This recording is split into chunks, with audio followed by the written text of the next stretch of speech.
किसी शक की नज़रों से नहीं देखा जाता। डॉक्टर साहब, मेरी ट्रीटमेंट को कितना वक्त लगा? पर बात करने के लिए है क्या मेरे पास?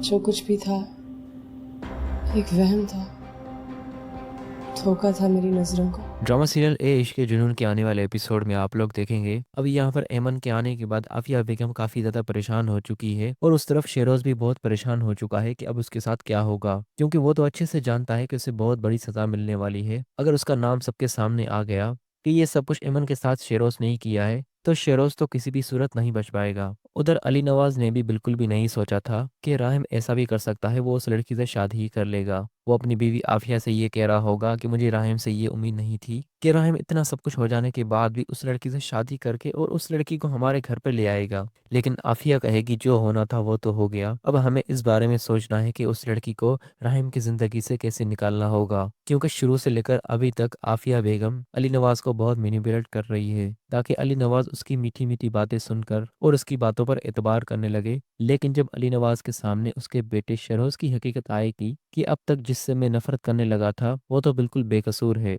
और ये सब कुछ शेरोज कर सकता है, इस बात का यकीन अली नवाज को बिल्कुल भी नहीं आएगा, क्योंकि एमन इब्राहिम की जिंदगी में और उसके घर में आ तो चुकी है। अब धीरे धीरे उसे सारी बातें याद आने लगेंगी। आफिया बेगम अपनी तरफ से उसे कितनी भी मेडिसिन दे दे, भले ही वो राहिम की नज़र में खुद को अच्छा करने के लिए अब एमन के ट्रीटमेंट का इलाज वो खुद अपने जिम्मे उठा रही है, लेकिन जब राहिम को एमन को दी हुई दवाइयों के बारे में पता चलेगा तो राहिम अपनी माँ से कहेगा मुझे आपसे ये उम्मीद नहीं थी। आप क्या चाहती हैं कि ये सब कुछ करके आप सच्चाई छुपा लेंगी, लेकिन मैं आपसे ये वादा करता हूँ कि सबके सामने मैं हकीकत ज़रूर लेकर आऊँगा और खुद को बेकसूर और शेरोज को कसूरवार ज़रूर साबित करूँगा। और दोस्तों बिल्कुल ऐसा ही होगा, शेरोज को सज़ा बिल्कुल मिलेगी।